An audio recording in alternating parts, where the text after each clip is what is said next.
Dr. Simon Croom has led a professional career as a practitioner, academic, and expert advisor. He is currently a professor of supply chain management at the University of San Diego. He has established the Masters of Science in Supply Chain Management as one of the leading programs of its kind, along with directing the growth of the Supply Chain Management Institute into a key professional institution. He is now leading efforts in USD's research in supply chain management and has just been appointed as a Fellow of Warwick Business School in the UK.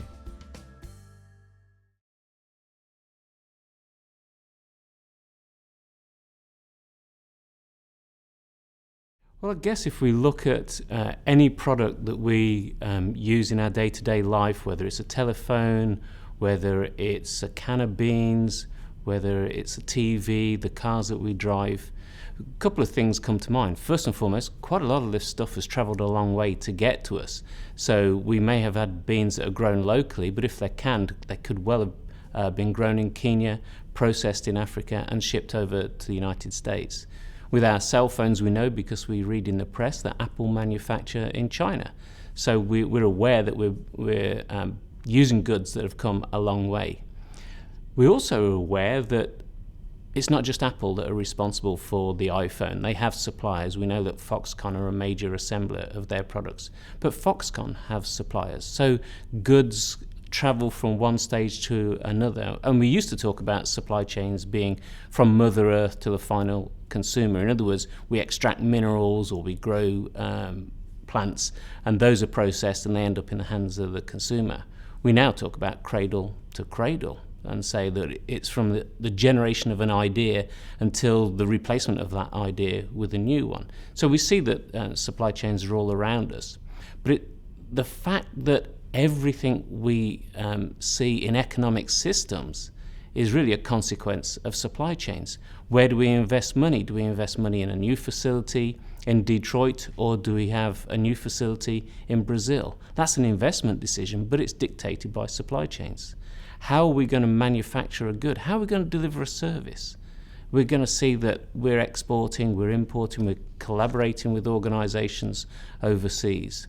And this goes back a long way. The Silk Route and the spice routes from the Far East all the way to Europe, which are hundreds if not thousands of years old, are great examples of supply chains. So whenever I hear somebody talk about the economy, I put my supply chain lenses on and say, well, this is all about how one organization deals with another, the transactions that take place between them, the negotiations they have, the discussions about design, the discussions about transport, the discussions about packaging, and how money transfers between one part of that supply chain and another.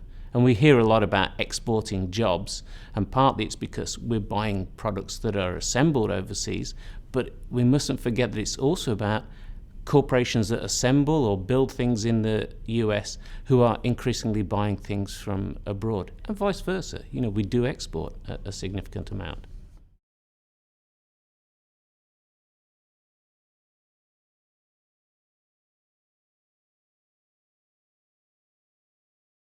It's hard to say with this new way of thinking. I'm still surprised that there's not as much awareness of the fact that every dollar that we spend is stimulating $7 approximately of economic activity. And we have to think about where is that economic activity taking place. So I think it's a prejudice. I think it's a particular viewpoint that supply chain professionals have. You know, it's a classic thing. If you've got a hammer, the whole world is a nail. If you're a supply chain professional, everything's a supply chain. So my argument's a little bit corrupt because it's a prejudiced view, but it does sometimes irk me that when we look at how do we stimulate the economy, you're really talking about stimulating supply chain activity. If the public sector is buying goods from the United States, the money that they spend on goods from the United States is being reinvested, is being spent with suppliers, is being spent with those suppliers. And more importantly, it's also spreading out and affecting the people who work in those suppliers. So I wish it was a new way of thinking, actually, because we would maybe change some of our policies accordingly from a public sector perspective. I think corporations see it. I think a lot of executives that I talk to are really aware that yes, they have supply chains, but more importantly, that they have moral, social, and environmental responsibilities about how they manage those supply chains.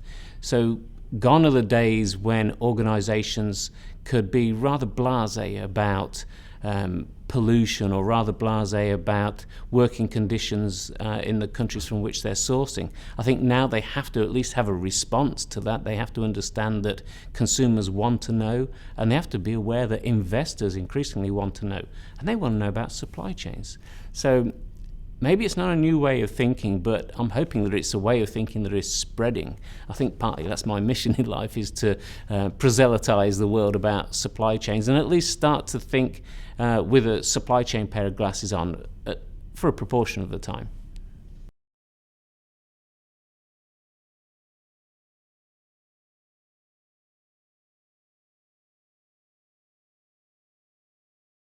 Couple of reasons. I think the fundamental one is that managing doesn't necessarily mean that we're doing it well. A lot of management decisions are bad management decisions. A lot of management decisions are partial. I think the second reason is that when we're trying to manage a supply chain, it's pretty complex, even for very simple products. Let's give you an example. I used to run my own business. We used to sell fresh produce. And so the supply chains I were dealing with were essentially, I would buy from a wholesaler who would buy from an importer, or would buy from a local agent who would buy from the farms.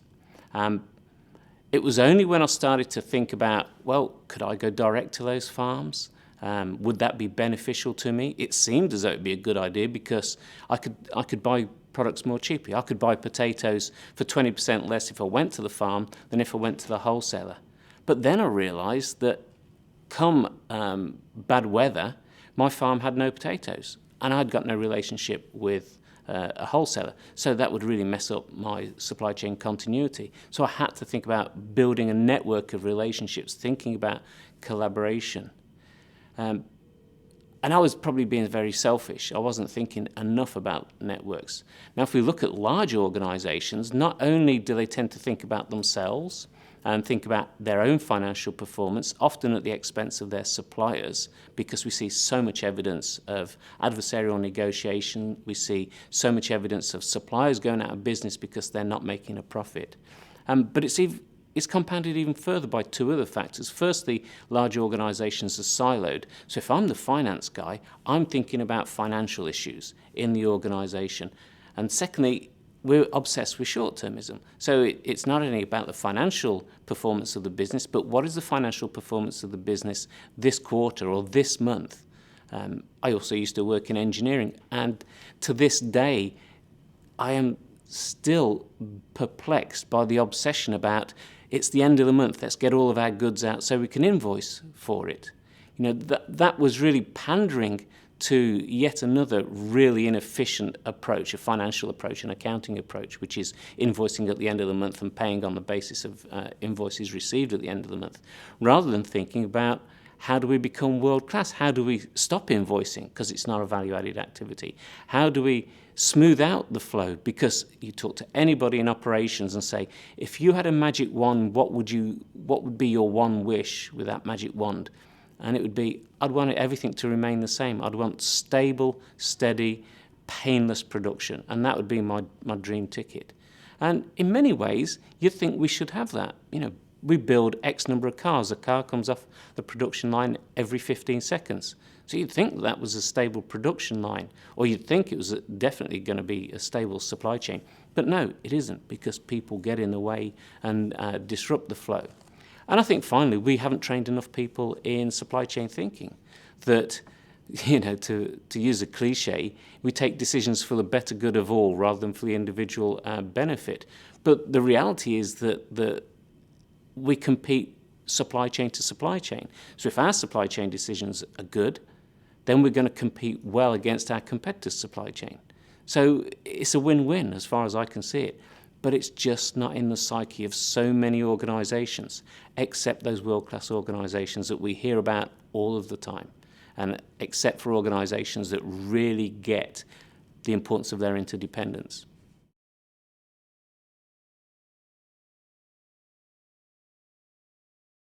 I think the starting point has to be to understand the markets that they are going to serve and how they're going to serve those markets.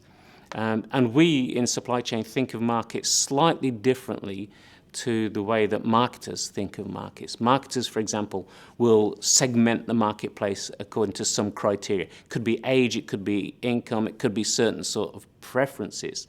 Yes, we're interested in that in supply chain. We need to know whether we're serving young people, whether we're serving middle-aged people, whether we're serving people who like rap music or rock music, whether we're serving people who will really look for the latest innovations in technology, or people who are followers in terms of technology. But a more fundamental question for us is how much? How much is that consumer going to buy of a product? Because if we're selling bread and we know it's a staple and consumers are going to buy on average one loaf every 3 days, then that's how we align our supply chain decisions. It's on that kind of output. If it's for sunglasses, well, first and foremost, it's a risky area to be in because sunglasses have a short product life cycle. The sunglasses I bought last year are now no longer made. They've been superseded by a newer model. So you have a short time window in the life cycle of the product. Secondly, for all of the sunglasses that Ray-Ban, for example, have on their catalogue, it may well be that some of those products sell far more successfully and far more regularly than others. So if I'm the supply chain manager for Ray-Ban, I want to know which of these sunglasses, which are ostensibly a couple of lenses in a frame, I know it's more than that, but it isn't a lot more than that, and the assembly methods and the production methods are much the same. But there are two different supply chains. At least there's the product that really sells well, and we may sell 1,000 a week, every week for the whole season. We may sell 10,000. And then there are other items in our product range that have lumpy demand. In other words, we might sell 50 today, none for 3 days, 100 the following day. In other words, highly volatile, highly variable demand patterns. And I think that's the starting point, is looking at demand patterns. So when I'm working with organizations who say to me, can you help us reduce our inventory because we've got too much inventory? Or can you help us get a better supply chain? What I often find is that they're trying to run their supply chain as one chain or as one pipeline, and yet they've got two very different market characteristics. They've got one characteristic which is very, very stable. You can set up a very smooth flow through your supply chain. Then we have another supply chain which is very variable. Well, you've got to be able to switch it on and off, for want of a better description. And of course, there's always a third category of supply chains, those that have an unexpected demand. So disaster supply chains, humanitarian relief supply chains, where you get an unexpected event called a black swan event, one that you couldn't forecast. And you've got to be able to muster your resources to serve that. So understanding the demand profile by product category is where you start with a supply chain strategy. And that's not radically new. Marshall Fisher's written about it, Hal Lee has written about it, a number of authors have written about how we profile product market demand and why that's such an important criteria. Yet, 9 times out of 10, when I'm talking to an organization about issues they've got with supply chain performance, fulfillment is a consequence, but the cause is not understanding the distinction between a rapid supply chain and a lumpy supply chain. Two very different things.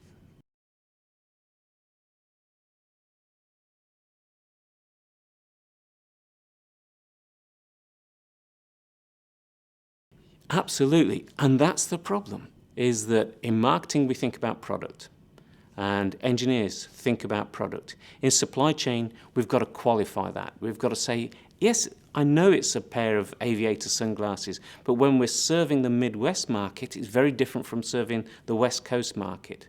Therefore, we need a different supply chain. Typical question would be, why are you air freighting sunglasses to the Midwest?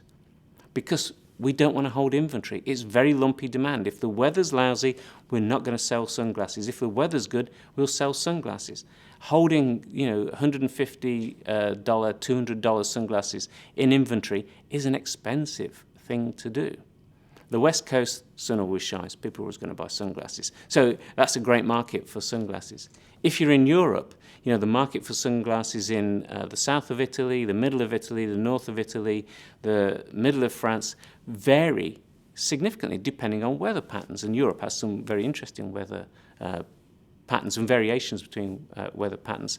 So managing a supply chain across Europe really does demand that you understand the profile of product demand that's happening in each of your segments, which then leads on to why forecasting is an important area. And forecasting is one of those subjects that I describe as dull, because it's a lot of mathematics, a lot of modelling. But it's core, it's absolutely critical. If you get your forecasts wrong, you're dead in the water. The problem is that so many organisations don't have the right data or don't use the data effectively. And so their forecasting is really inaccurate. Not wanting to name names, but one of the most successful products on the planet, when I was working with the company that manufactured that product, it's a food product, I was blown away by their self-recognised poor forecast accuracy, 36% forecast accuracy. You could spin a cat round and see which way it faces and use that as a criteria for taking a decision. It would be more effective.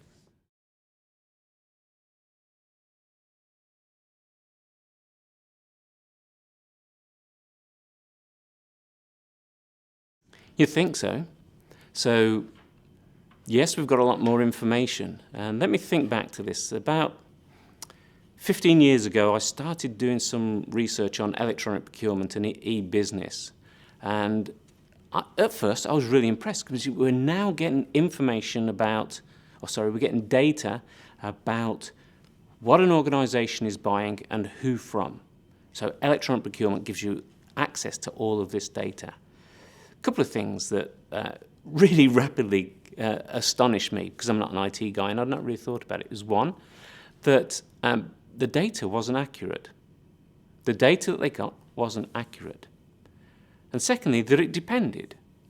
That you'd be one example I was looking at was at my old university, and we were looking at data for pens. So we looked at pens. And first and foremost, seemed to be a lot of pens that the university was buying, and I was thinking, well, there were whiteboard markers, permanent markers, highlighters, ballpoint pens, fountain pens. This was a lot of different ballpoint pens. And then when we looked deeper, we were only scratching the surface, because not everybody calls it a ballpoint pen. Some people call it a biro. Some people call it a pen. Some people call it a writing instrument and coded it accordingly. I mean, it sounds stupid, but that was exactly what we were finding. So data's great. People are the conduit for us to get a lot of data into our systems, and people are crazy. Or people have different views to others. So people get in the way of it. Secondly, if we do have perfect information, we have all of this data about who's buying what and where they are, what are we going to do with it? Is it going to help us forecast? It should do. Is it going to help us replenish? Well, yes, it should do. So if we're getting data from point of sale, which is, for example, what Walmart do, every time you buy some Coca-Cola from Walmart and it goes through the point of sale scanner, a trigger goes back to Coca-Cola. Now, if Coca-Cola are smart, they'll understand, well, we've got stable demand, so we just replenish as it's sold. But in this market, we've just seen that the weather's getting better next week. So we know that when the temperature goes from 62 degrees Fahrenheit to 68 degrees, we get an X% increase in our demand. So let's add that factor in, because we can't necessarily replenish instantly. We don't want to hold a lot of inventory. So if we're replenishing, it takes a day or it takes 2 days. So there's a bit of a lag. And then there's the suppliers to Coca-Cola, the people who supply the syrups and the bottles and the caps to the bottles and the labels. They get this trigger from Walmart that Coca-Cola have already interpreted and made some slight amendments to, and they will send that information to their supplier, who looks at the data and says, well, okay, we're going to see a 2% increase in the volume of demand from Coca-Cola.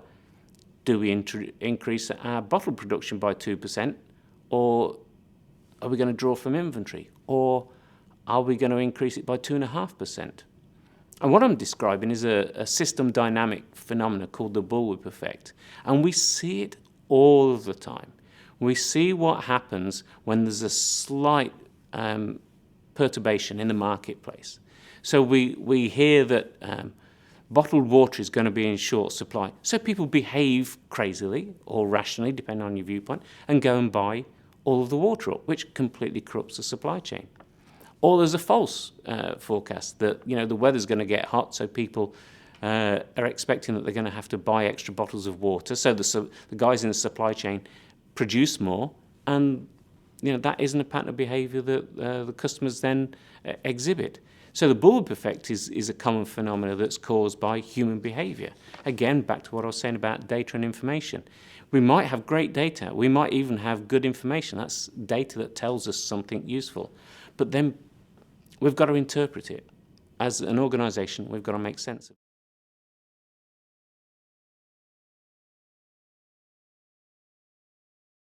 it. Absolutely. And this is the fun part of supply chains. A number of schools in the US focus on supply chain management from a strong orientation of information systems and logistics management. So it is thinking of supply chains as a machine.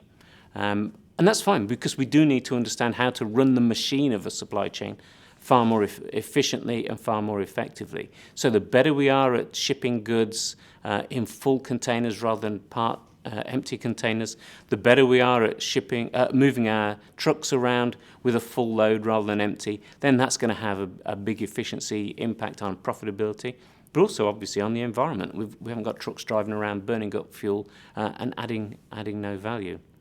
But people do get in the way.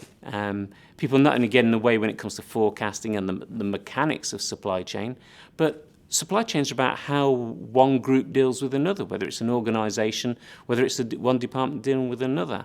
And so you cannot ignore the interpersonal dynamic and the team dynamic and the behavioural dynamic. And so what we're seeing more and more is that research into the behavioural side of supply chains is really growing in prevalence amongst academics. Here we've been teaching a subject called Value Network Management for 10, 11 years. The reason I joined USD was to set up a course on Value Network Management. And there we're trying to make sense of relationships between individuals, between groups, between organisations. We're trying to understand the psychology of the people who make up the teams and the organisations, and we're trying to understand something about trust. And the reason we're trying to do that is to understand the sources of value. Value is in the eye of the beholder, so we might be a great supplier, but our customers really treat us badly. And we feel reticent to continue to innovate and to add value for that customer compared to another customer who treats us exceptionally well. So it is thought that when you've got a high trust relationship, you're going to get more value out of that relationship than if you have a low trust relationship, which may or may not be the case. I think the jury's still out. The research shows that both are valid. The reality, whatever that means, is that so many business transactions are done on the basis of, I'll ask you if you'll be prepared to supply me with some materials over the next 6 months, and because you know me and because we've done business before, you go ahead and do it. And there's a lot of trust because we're all making an investment. The other aspect is that as we look more closely at the way that supply chains are made up of project teams and groups from different functions, we see some patterns of behaviour that maybe make us think that a lot of our assumptions about rationality may be false or may be flawed. Even our assumptions about what is called self-seeking with guile opportunism, which is the basis of transaction cost economics, that may be flawed. So it's an area that's really worth exploring.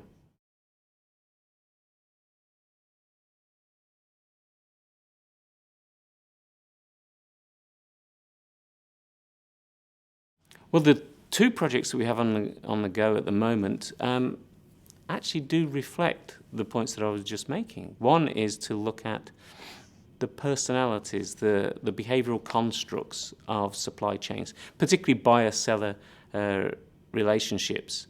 And it started with, an age-old pondering, I guess. When I started out, I was a buyer in the UK auto industry, and the comment we always heard around Jaguar, which is where I worked, was the buyers are just egotistical, arrogant, so-and-sos. And suppliers would say, yeah, most of our customers, the buyers, are egotistical and arrogant. And it became yet another cliche that all buyers are egotistical. But then talking to some of my colleagues a few years back at a conference, we were saying, nobody loves us. Everybody thinks all of us buyers are just, egotists. And one of my friends said, oh, maybe we are.